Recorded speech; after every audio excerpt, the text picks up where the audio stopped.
Hello, everyone. We are really glad to see all of you here today. We hope you are doing great. My name is Alina Zharkova. I am a business development manager of Rula Technologies, and today I will be moderating the webinar. Next to me is sitting Philips Tumshajs, our software engineer and unsurpassed webinar speaker. Our today's topic is shock sensor calibration. But before we begin, I would like to tell a few words about Rula Technologies.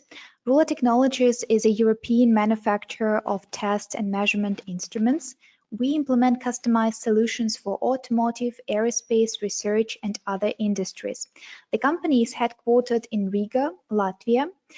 For all our customers and partners, we offer free updates, lifetime compatibility, installation and training, versatile equipment, tailor-made solutions, free online education, agile support 24/7, flexible warranty terms.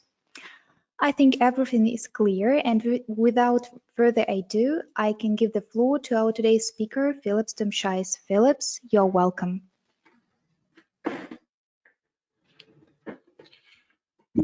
Hello everyone. In this webinar we are going to talk about new Rula accelerometer calibration module, shock calibration, and I hope this webinar will be interesting and worthwhile.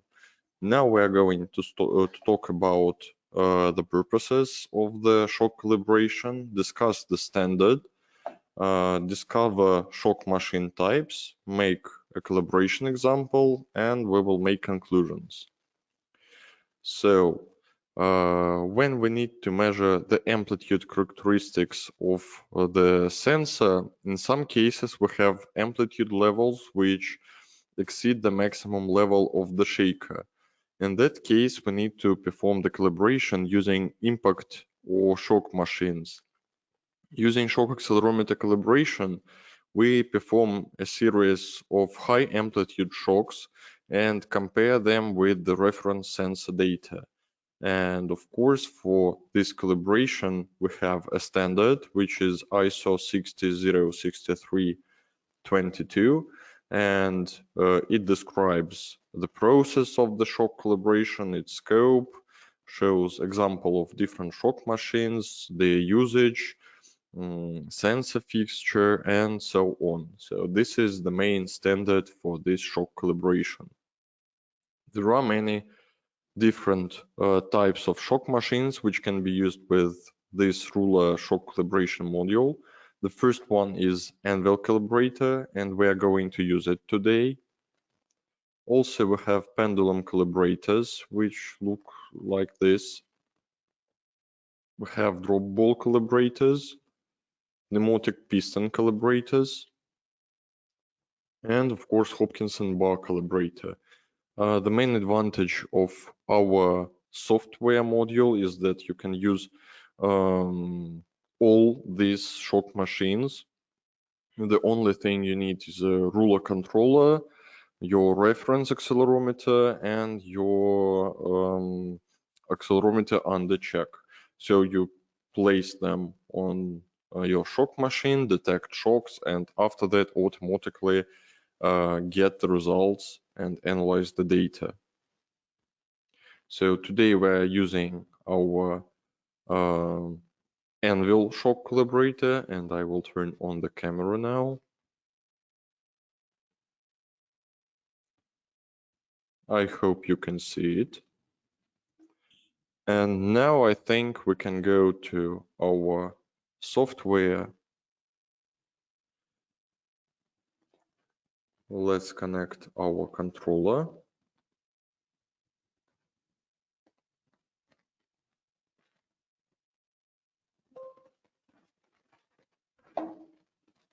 And after that, here we have our test type selection, and on the right side near sensor calibration and microphone calibration, we have our new test type, shock sensor calibration. So we press it. After that, we need to create a profile for our test.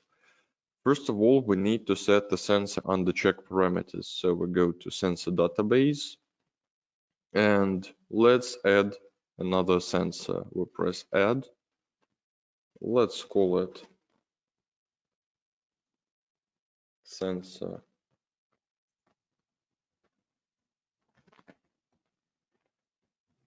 Sensor under check. Its type is IEP.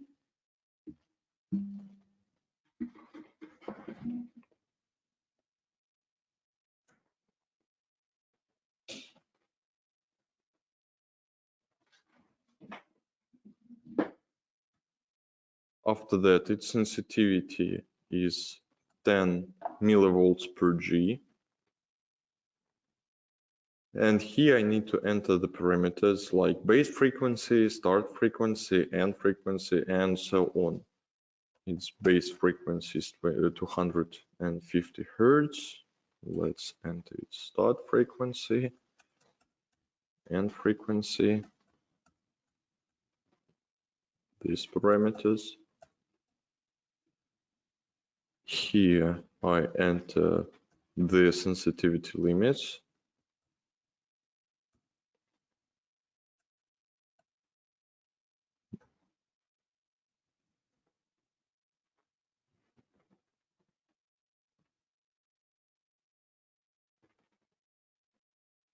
So here we have our sensor parameters. Let's select this sensor.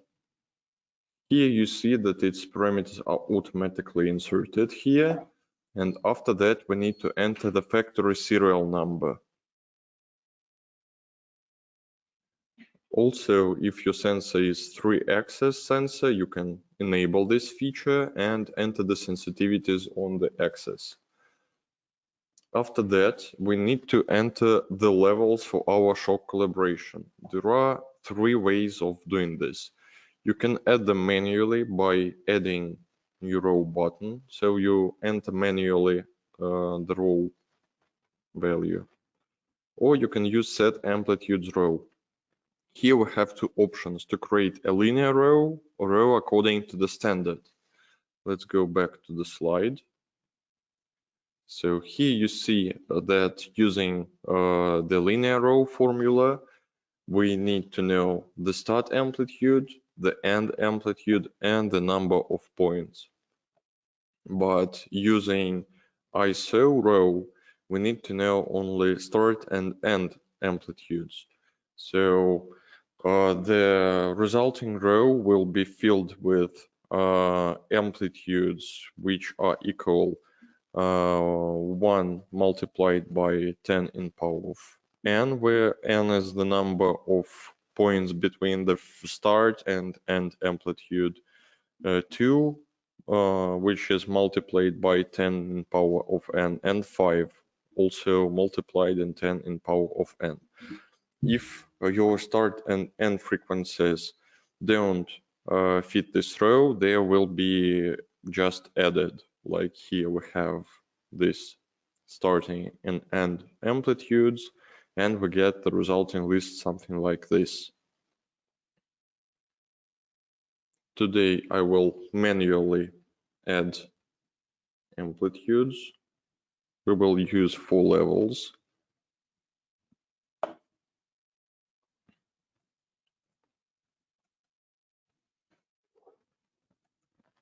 And you see they are automatically sorted.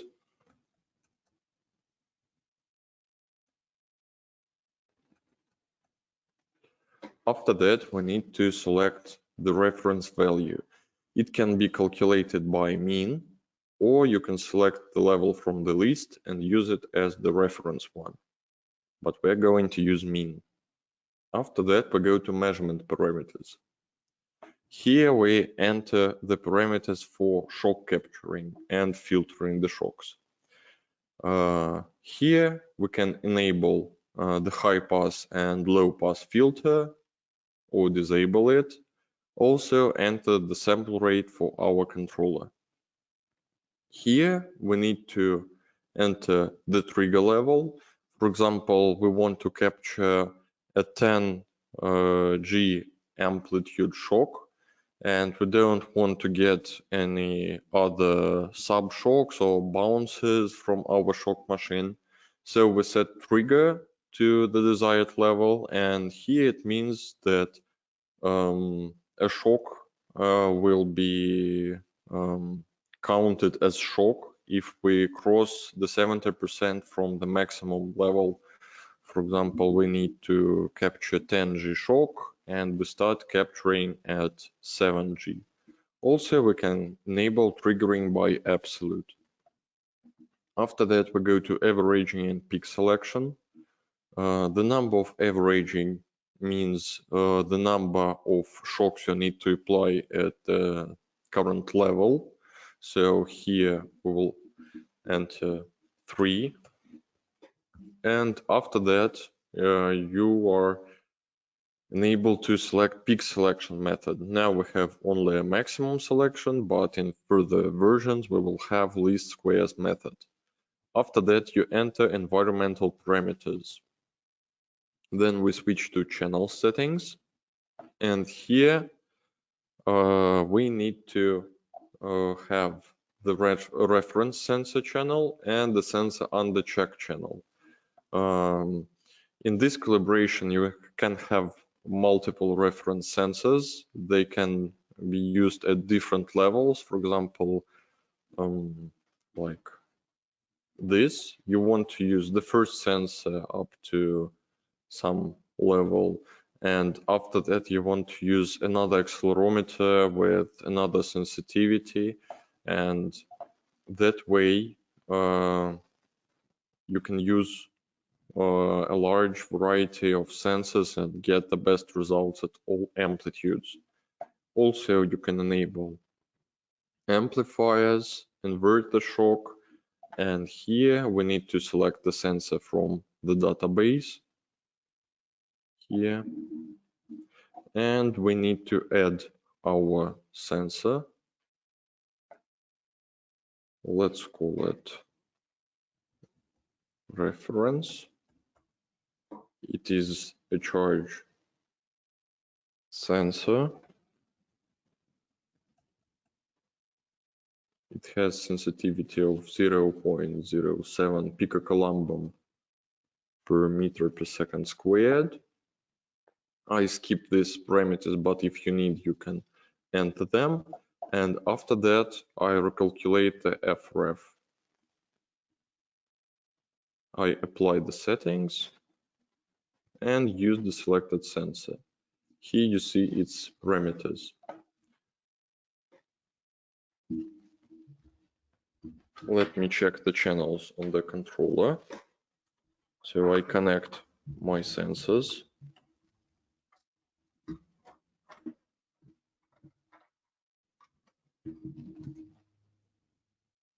And now we can go to the next settings tab. It's Rapid. Here you enter the directory for the Rapid template. We have different parameters in our pre-created template, but you can open it, create your document, enter these parameters, and use this document as a template.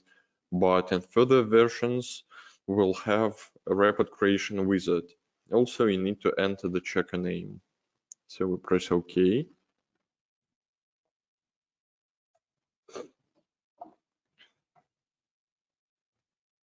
Here you see our control panel, graphs for shock capturing, and other graphs for the results for sensitivity and non-linearity. On the right side, we have oscilloscope and spectrograph. And here we have all our levels, their progress. Here we can get the table with the measured results, copy it or save it as CSV.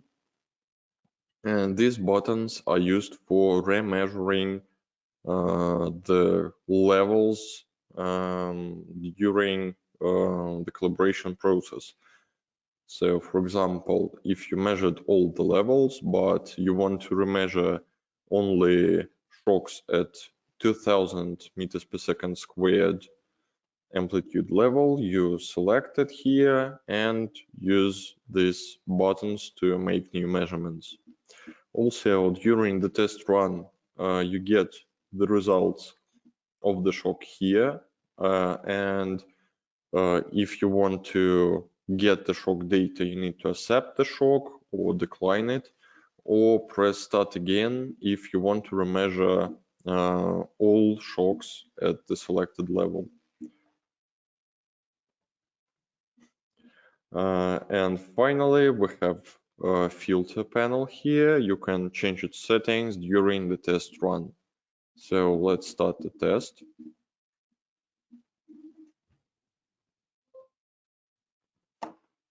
So I think now we can check the questions. Yes, there is one question. What maximum amplitude can be measured this way?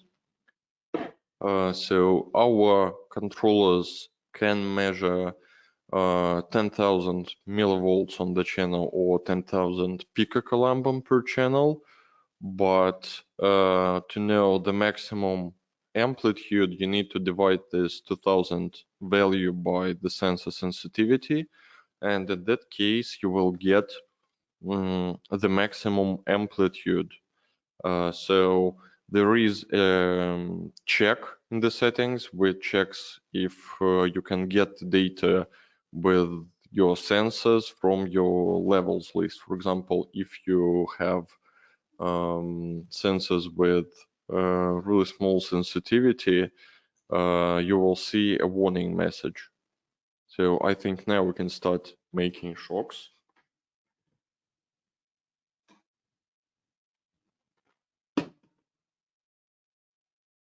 So you see that we captured our shock, but we will decline it because the values of the amplitude are too high.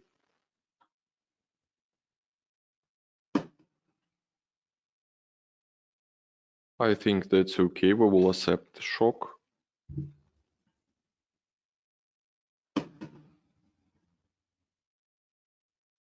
This one is also okay.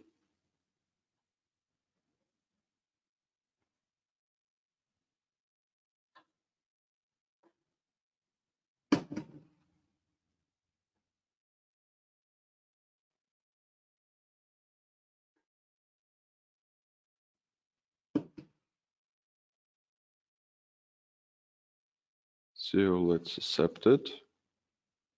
And we go to the next level.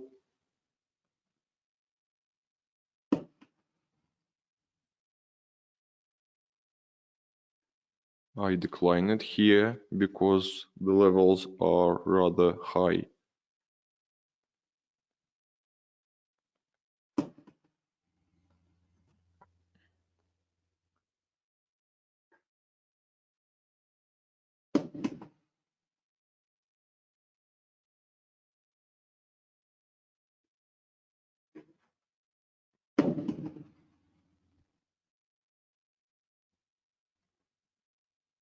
And now we go to another level.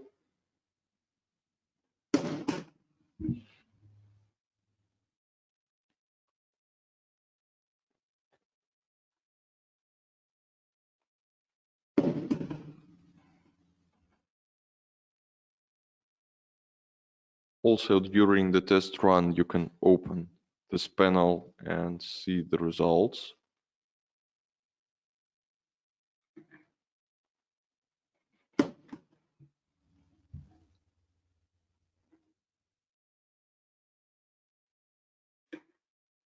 And our final level.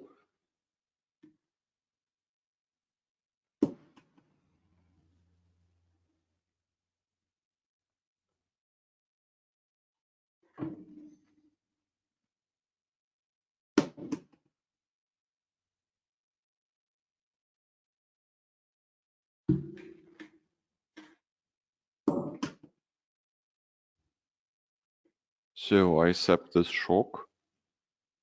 We get our nonlinearity graph. Here we will get a report.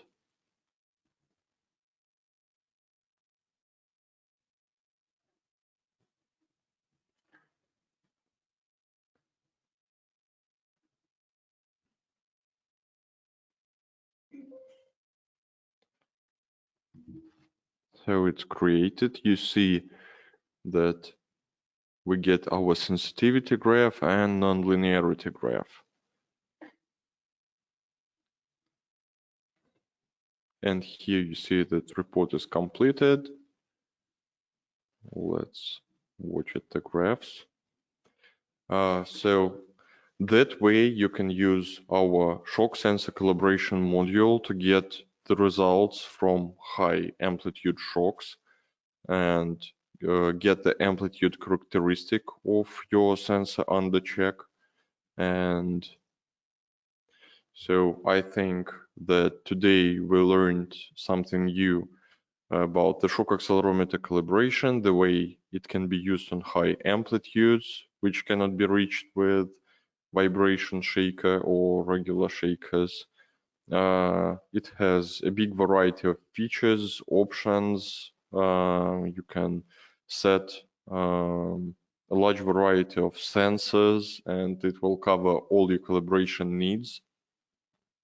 And we learned about the shock machines, their types, and I will mention again that we can work with all their types and cover all your calibration needs. So I think we'll check for the questions. Yes, there is a question about envelope calibrator. I would say, if I have low levels, can I use an ordinary shaker, not an envelope calibrator? Using this module, we don't generate any signal, we only get the data from the sensors. And in case you want to use regular shaker, you need another controller with another PC.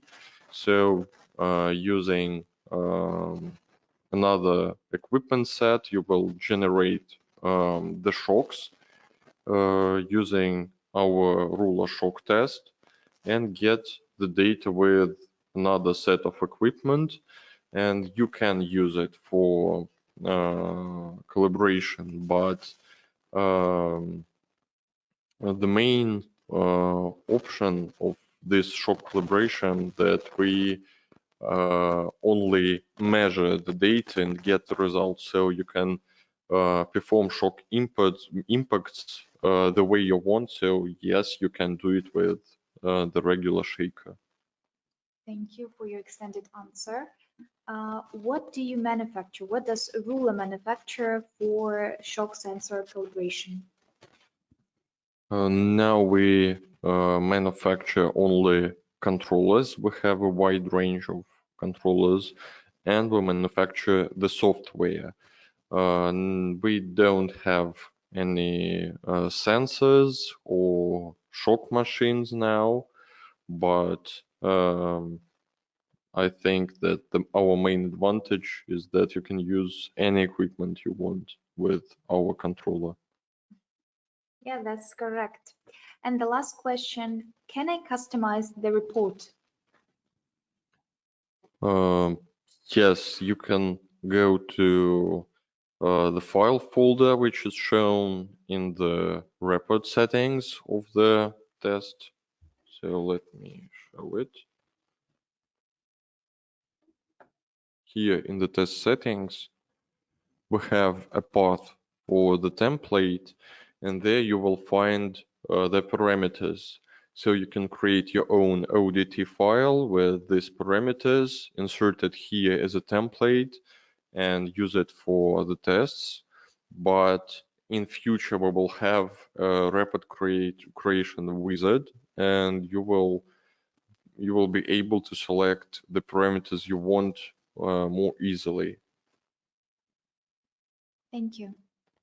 For now, there are no more questions. Thank you for being with us today. We really hope that you learned something new. If you have any questions, please send them to our email address, and we hope to see you at our next webinar. Bye.